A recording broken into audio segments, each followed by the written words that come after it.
engkau berada di rumahku, kata Sayyidah Aisyah, maka beliau aku saksikan baik di Ramadan atau 2 Ramadan, baik di Ramadan atau di luar Ramadan, itu selalu terlihat konsisten jumlahnya 11 rakaat. Nah, jadi dari yang 2 nggak ada batas nih.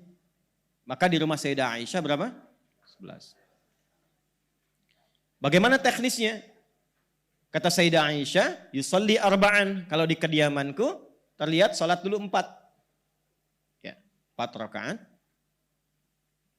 La tas'al an husnihinna wa tulihinna. Tapi jangan tanya ya, bagaimana panjang dan bagusnya. Ya, cukup tahu aja 4 gitu. Jangan tanya panjang dan bagusnya. Karena pernah ada kasus pengen tahu, ikut di belakang Nabi beberapa sahabat. Karena pengen tahu, ternyata satunya aja dari 4 itu satunya itu dikira Al-Baqarah 100 ayat akan ruku. Ternyata selesai 286 ayat. Dan siap-siap ruku, ternyata Alif Lam Mim lagi, Ali Imran. Sampai 200 ayat. Dikira selesai itu. La'allakum tuflihun, Ali Imran ayat 200. Nyambung ke An-Nisa, 176 ayat. Rakaat pertama loh. Baru kemudian ruku, 5 juz 4 halaman, rakaat pertama. Besoknya orang-orang ini gak ikutan lagi. Betul. Ya. Jadi gak usah tanya panjang dan bagusnya. Maksudnya apa? Menyesuaikan dengan jamaah saja. Menyesuaikan dengan kemampuan saja. Nabi begini, rakaat pertama, aku terkena bagian kakinya, melihat kakinya sudah bengkak. Saat salam aku tanya, ya Rasulullah kenapa harus seperti ini? Kama qalat, alam takun madmunan, alam takun ma'suma, bukankah engkau dijamin masuk surga, dijaga dari salah? Apa jawabnya? Afala akunu abdan syakura. Dari semua nikmat itu apa enggak boleh aku syukuri dengan memperbanyak sholat? Nabi, 1 rakaat kaki bengkak. Anda, saya, kita, rakaat pertama mata bengkak. Ya. Dah? Baik. La tas'al an husnihinna wa tulihinna. Semampu kita, tapi yang nyaman, yang enak, yang tenang. Teruskan. Thumma yusalli arba'an. Kemudian salat lagi 4. La tas'al an tulihinna wa husnihinna. Jangan tanya lagi panjang dan bagusnya. Thumma yusalli 3. Baru 3 rakaat. 4 tambah 4 tambah 3 berapa? 11. Ya? Ini. Nah, sementara di rumah Sayyidah Maimunah, ketika Ibnu Abbas radhiyallahu taala anhuma menginap di rumah beliau ini karena ingin melihat kebiasaan bangun tidurnya Nabi di malam hari. Baik, itu nanti didokumentasikan dengan sempurna oleh Abu Daud. Nama aslinya Sulaiman dari Sijistan, dikenal Sulaiman As-Sijistani. Hafal banyak hadis sampai lunak lisannya melunakkan hadis. Ditanya apa aja jawab. Hadis ini, hadis itu, ini sahih, ini dhaif. Sampai dikomentari oleh para ulama termasuk Ibnu Qayyim Al-Jauziyah berkata, kalau ada Nabi Daud bisa melunakkan besi dengan tangannya, ini Abu Daud melunakkan hadis dengan lisannya. Ya, ada yang menyebutkan kunyah, ada yang menyebutkan kisah tadi. Maka dikenallah dengan Abu Daud punya kitab namanya Sunan. Sunan itu kitab hadis yang disusun berdasarkan riwayat fikih. Ya, berdasarkan urutan fikih. Makanya dibuka dengan taharah, wudu, salat. Kalau ini Jami' Al-Bukhari, temanya umum. Kembali nomor hadis 1367.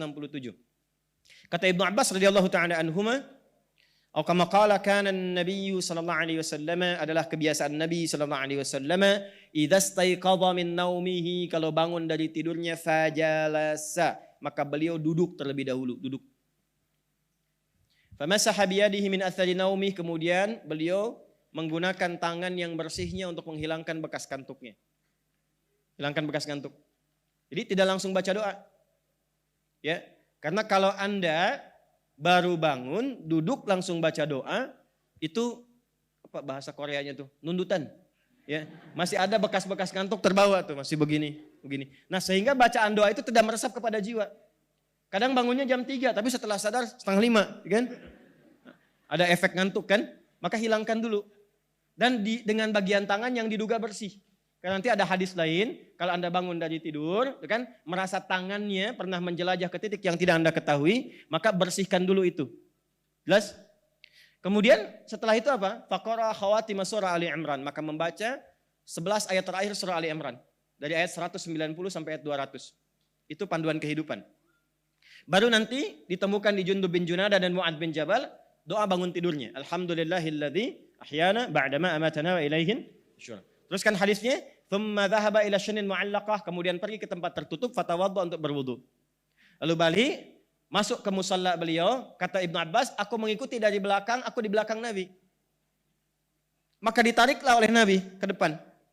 Sehingga sejajar aku dengan Nabi. Izin, boleh berdiri? Ya. Jazakallahu khair. Tolong di belakang. Ini ya. Kurang lebih begini. Posisinya, lu ditarik ke depan. Sehingga sejajar begini. Nah ini dalil kebolehan sholat berjamaah bila satu imam satu makmum. Sejajar begini. Jelas? Laki-laki ya. Ini kebolehan. Jadi boleh dengan seperti ini posisinya bila. Lihat lagi hadisnya dengan sempurna. Bila dikhawatirkan makmum dalam kondisi yang harus kita jaga. Seperti masih anak-anak. Kan?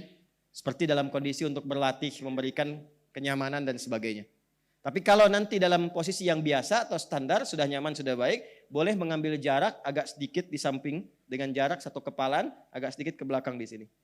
Jadi ada dua nanti, boleh sejajar, boleh sebagian di samping begini. Jelas? Silakan kembali. Ini hadisnya banyak pelajaran di sini. Singkatnya apa? Maka aku saksikan, yusolli rak'ataini, 2 rakaat. Thumma yusalli rak'ataini, 2 rakaat. Thumma yusalli rak'ataini, 2 rakaat. Thumma yusalli rak'ataini, 2 rakaat. Thumma yusalli rak'ataini, 2 rakaat. Fal yutir rak'atan wahidah, kemudian witir 1 rakaat. 1, 2, 3, 4, 5. 5 kali 2 berapa? 10. Tambah 1? 11. Jadi dikonfirmasi oleh Ibnu Abbas di rumah kediaman Sayyidah Maimunah radhiyallahu taala anha, jelas bukan di rumah Sayyidah Aisyah kan? Ya, ternyata 11 juga. 11 juga. Nanti ada hadis lain di Al-Bukhari, di keterangan Sayyidah Aisyah pernah 13, tapi yang 13 itu 2 terakhirnya adalah ternyata 2 rakaat sebelum fajar. Karena beliau saking panjangnya itu sampai mendekat ke fajar. Jelas ya? Teruskan. 2, 2, 2, 2, 2 plus 1. Jadi berapa jumlahnya? 11. Jadi ini standar yang paling standar yang banyak dikerjakan. Karena nanti pernah 7 pernah, 9 pernah. Tapi dari kesaksian yang paling banyak itu seringkali 11 rakaat. Jelas sampai sini? Baik, pelan-pelan. Ini nggak usah banyak tafsir ya. Jadi jangan katakan yang paling benar 4, 4, 3. Yang paling benar 2, 2, 2, 2, 2, 1. Enggak, mau 4, 4, 3 boleh. Karena nggak ada kaitan. Apakah misalnya MU kemarin menang formasi 4, 4, 3 atau bukan, nggak ada hubungan. Ya, Anda mau 4-4-3 boleh, mau 2-2-2 ujungnya 1 boleh. Baik, standarnya berapa? 11. Ini dulu. Pelan-pelan, pelan-pelan. Tapi 1 rakaatnya berapa lama? 5 juz 4 halaman kan? Jadi kalau sunnah jangan tanggung. Ya, ini udah 11 yang dibaca cool semua. Wajah-wajahnya cool kan, cool semua gitu. Tidak, Nabi itu 11 bacaannya panjang, bisa berjam-jam. Karena yang diperbanyak bacaan Qur'annya. Ya, bukan fokus pada jumlah rakaatnya, bacaan Qur'annya yang diperbanyak. Karena pahalanya ada di situ. Sepeninggal Nabi, pada nggak kuat ngikutin. Akhirnya Umar jenius, cerdas. Gimana caranya bacaan tetap panjang, sama dengan bacaan Nabi. Tapi tidak keluar dari ketentuan Nabi. Maka dipadukanlah rumus ini dengan rumus yang pertama dari Ibnu Umar. Kan dari Nabi nggak ada batasnya. Maka oleh beliau yang tadinya panjang dipecah 2. Pecah 2. 11, witirnya simpan 1. Berarti 10 kan? 10 kali 2 berapa? 20. Tuh. Sudah? Saya ulang. 10 kali 2 berapa? 20, pelan-pelan teman-teman sekalian. 2, 2, 2, 2, 2, plus 1. Ini jadikan 20. Maksud 20 itu untuk memecah bilangan panjangnya supaya nggak terlampau lama seperti yang di awal. Tapi durasinya masih sama. Tapi berdirinya nggak terlalu lama. Sehingga merasa nyaman dengan itu. Baru witirnya pun ditambahkan dengan 3. Yang tadinya 1 jadikan berapa? 3. Dipecah lagi kan panjang lagi walaupun 1 rakaat. Bagi 3. Maka 20 plus 3 jadi berapa? Nah inilah kemudian rakaat yang juga viral di 23 rakaat. Jadi ada sanadnya juga. Ya, jangan Anda katakan bid'ah. Masa menuduh Umar bid'ah? Dan jangan katakan ikut Umar, ikut Nabi. Saya nggak ikut Anda.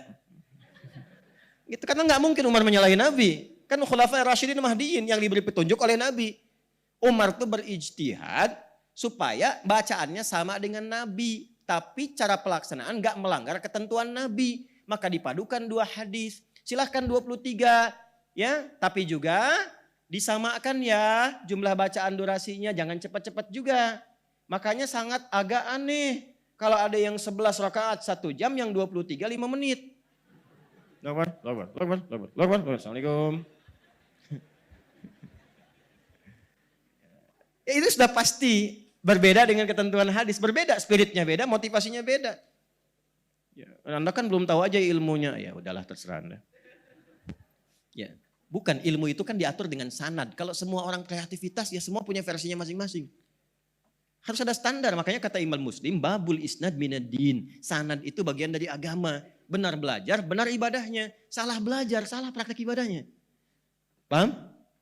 Ya, jangan dipotong video saya ya, dari awal sampai akhir tuh. Dah, satu itu. Jadi kalau mau 11 silahkan. Mau 23 silahkan. Ya, di Mekah 23, di Madinah 23, bahkan ada sahabat yang 39. Tapi semangatnya apa? Mengikuti jejak Nabi. Ya, jadi jangan juga yang kemudian yang 11 pun banyak didiskon ayatnya. Saya masih ingat sampai sekarang, berbekas betul itu. 97 saya masuk pesantren di Garut. Itu Ramadan. Imamnya kakak kelas tingkat paling tinggi kelas 6. Tingkat paling tinggi, saya baru masuk kelas 1. Alam pertama. Bacanya 6 harokat lagi. 6 harokat yang Al-Fatihah itu. Ya, 6 harokat itu yang 3 detik ya. Bismillahirrahmanirrahim. Sudah sampai waladhdallin, selesai. Yasin. Waduh celaka saya bilang nih. Saya santri pertama datang, udah dapat Yasin. Tapi memang nikmat malam itu. Allahu Akbar. Jadi dia cuma Yasinnya aja, Yasin. Allahu Akbar. Maksud saya yang gak begitu-gitu juga kali gitu kan. Ya yang standar bacanya yang enak-enak. Nyaman? Jelas? Oke. Jadi maksud saya kalau sudah muncul Ramadan jangan berdebat lagi. 23, 11, 11, 4, 4, 3, 2, 2, 1. Itu sudah usang. Sudah selesai pembahasannya. Ramadan mengumpulkan pahala yang soleh. Bukan memperbanyak dosa yang salah. Dan gak ada hubungan dengan ormas. Berapa tuh? 11. Muhammadiyah.